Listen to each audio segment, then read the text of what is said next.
مولوی کہتے ہیں خود قرآن نہ پڑھنا ورنہ گمراہ ہو جاؤ گے۔ قرآن پڑھنے سے بھی کبھی کوئی گمراہ ہوا ہے؟ قرآن پڑھنے سے تو ہدایت ملتی ہے۔ ایسی ادھوری باتیں آپ نے کچھ لوگوں کے منہ سے سنی ہوں گی۔ ایسے لوگ دراصل بڑے شیطان کے انتہائی قریبی لوگ ہوتے ہیں، جو عام مومنین کے دلوں میں وسوسے ڈالتے ہیں ادھوری بات کے ذریعے۔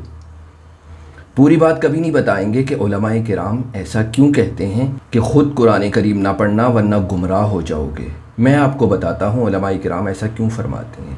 وہ اس لیے کہ ایک مجھ جیسے فاسق اور آپ کی سمجھ ہے، اور ایک صحابہ کرام کی سمجھ ہے۔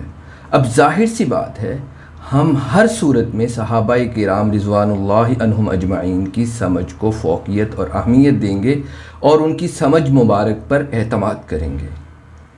اگر کوئی کہے کہ میں صحابہ کرام کی سمجھ کو کافی نہیں سمجھتا یا میں خود سمجھنا چاہتا ہوں، تو اس کا نتیجہ یہی نکلے گا کہ ہر ایک اپنا ایک الگ مذہب بنا لے گا، جیسے جاوید احمد غامدی، انجینئر علی مرزا، پرویزی اور دوسرے لوگوں نے کلمے میں واو ڈال رکھی ہے۔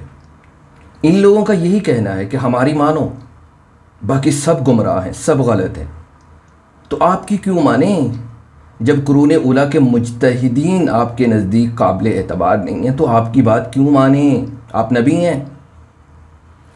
ہاں البتہ اگر آپ یہ کہیں کہ خود رسول اللہ صلی اللہ علیہ وسلم اپنے حضور اپنے امتی کو بلا کر حکم دیں، پھر اس پر عمل کریں، پھر بات سمجھ بھی آتی ہے۔ تو جب قرآن کریم کو خود سمجھنے کی کوشش کی جائے گی تو اس کا نتیجہ یہی نکلے گا کہ ہر کوئی کلمے میں واو ڈال لے گا۔ کلمے میں واو ڈالنے ایک مشہور مزاح ہے کہ کسی نے چند مسئلے پڑھ لیے اور اس کے بعد لوگوں کے گھروں میں جا کر دستک دینا شروع کر دی کہ میں مسئلے سیکھ کے آیا ہوں، مجھ سے مسئلہ پوچھو۔ اب وہ پہلے حیران ہوئے، انہوں نے کہا جب ہمیں ضرورت ہوگی تو ہم علماء کرام سے پوچھ لیں گے، اگر ان سے مسئلہ حل نہ ہوا تو آپ سے پوچھ لیں گے۔ اب اس نے دیکھا ایسے بات نہیں بن رہی، چھوٹے بچوں کو روکنا شروع کر دیا۔ کیا پڑھتے ہو؟ قرآن کریم پڑھتے ہو؟ اچھا کلمہ سناؤ۔ اب وہ کلمہ سنا رہے ہیں، لا الہ الا اللہ محمد الرسول اللہ۔ اس نے کہا نہیں، اصل کلمہ ہے لا الہ الا اللہ و محمد الرسول اللہ۔ اب وہ ہر طرف شور مچ گیا کہ ایک نیا بندہ آیا ہے، پڑھ کر اس نے کلمے میں واو ڈال دیے۔ علماء کرام نے اور اس علاقے کے بڑے لوگوں نے اسے کہا کیا مسئلہ ہے؟ اس نے کہا مناظرہ ہوگا۔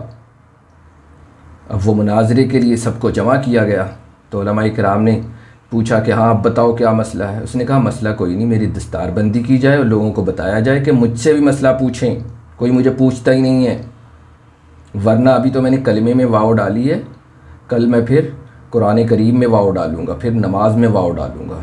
واو ایک بیماری کا نام ہے نا۔ تو ایسے ہی اگر لوگوں نے اپنی سمجھ کے مطابق قرآن کریم سمجھنا شروع کر دیا تو وہ دین میں واو ڈالتے چلے جائیں گے۔ خلاصہ کلام یہی ہے، مومنین ایسے شریر لوگوں کے وسوسوں سے دور رہیں اور اپنی سمجھ کو صحابہ کرام کی سمجھ کے تابع رکھیں، یعنی یہ کہیں کہ جو انہوں نے سمجھا ہے وہ ہمارے لیے کافی ہے، ہمیں اس پر اعتماد ہے۔ اب اس سمجھ تک، صحابہ کرام کی اس سمجھ تک پہنچنے کے لیے معتبر علماء کی رہنمائی حاصل کیجیے، اور ہمیشہ یاد رکھیے نبی کریم صلی اللہ علیہ وسلم کے بعد صرف اجماع موسوم ہے، اجماع امت، لہٰذا کوئی بھی بات، کوئی بھی مسئلہ اجماع امت سے ہٹ کر سنیں تو اس کو ہرگز قبول نہ کریں۔